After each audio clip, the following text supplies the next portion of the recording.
বাংলাদেশে বাংলা জমিনে 90% মানুষ আছে যারা কোরআন আর হাদিসের বিচার আচার হোক, দেশে ন্যায় ইনসাফ প্রতিষ্ঠিত হোক, এটা চায় না 90% মানুষ। যারা কোরআন আর হাদিসের বিচার হোক, কোরআনের আইন হোক, কোরআন অনুযায়ী শাসন হোক, কোরআন অনুযায়ী পার্লামেন্টে বিচার বিভাগ হোক, এটা চায় না। বিকজ কারণ হচ্ছে কোরআন এন্ড হাদিসের যদি বিচার আচার পার্লামেন্টে যদি আইন পাস হয়, বিচার বিভাগে যদি হয়, আইন বিভাগে যদি হয়, শাসন বিভাগে যদি কোরআন এন্ড হাদিসের বিচার আচার হয়, জাস্টিস হয়, তাহলে কি হবে?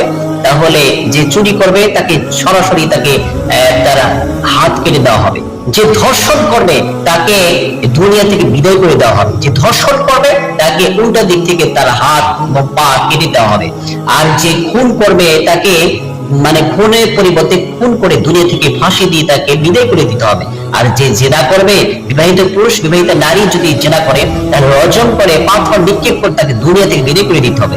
এরপরে যদি অবিবাহিত নারী অবিবাহিত পুরুষ যদি জেনা করে 100টি বেত আঘাত করতে হবে এবং এই দেশ থেকে পরিত্যাগ করতে হবে, দেশ থেকে তাড়িয়ে দিতে হবে।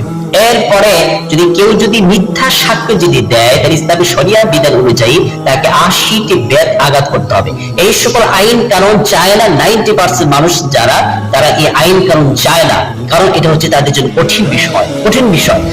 বর্তমানে বাংলাদেশের প্রেক্ষাপটে এই কোরআন এন্ড হাদিসের বিচার আচার হোক, বিশেষ করে চায় না, এটা চায় না তারা যারা ইউনিয়ন পরিষদের মেম্বার, চেয়ারম্যান, এরপরে পার্লামেন্টে এমপি, মন্ত্রী, রাষ্ট্রপতি, স্বরাষ্ট্রমন্ত্রী, এরপরে হচ্ছে প্রধানমন্ত্রী, তারা চায় না যে বাংলা জমিনে কোরআন এন্ড হাদিসের বিচার আচার হোক। বিকজ কারণ হচ্ছে একজন মেম্বার পদপ্রার্থী, তিনি যখন ভোটে দাঁড়ায়, প্রার্থী হিসেবে দাঁড়ায়, সে মেম্বার হওয়ার জন্য সে লক্ষ লক্ষ টাকা খরচ করে। কয় লক্ষ টাকা? মিনিমাম হলো 20 লক্ষ টাকা সে খরচ করে একজন মেম্বার হয়। অথচ তার সরকারি ভাতা হচ্ছে মাত্র 5,000 টাকা। অথচ সে খরচ করেছে ভোটের জন্য 20 লক্ষ টাকা। এই যে 90% মানুষ আছে যারা এই কোরআন এন্ড হাদিসের বিচার চায় না, এই সকল মানুষরাই ভোট বিক্রি করে। একজন মেম্বার, চেয়ারম্যান, একজন এমপির কাছে ভোট বিক্রি করে। ভোট বিক্রি করার পরে কি হয়? সে মেম্বার হয়, চেয়ারম্যান হয়, পার্লামেন্ট এমপি, মন্ত্রী হয়।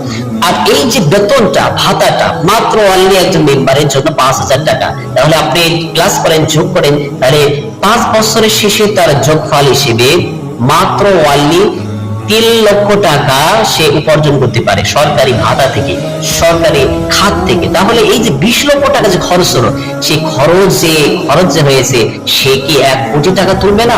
অবশ্যই তুলবে।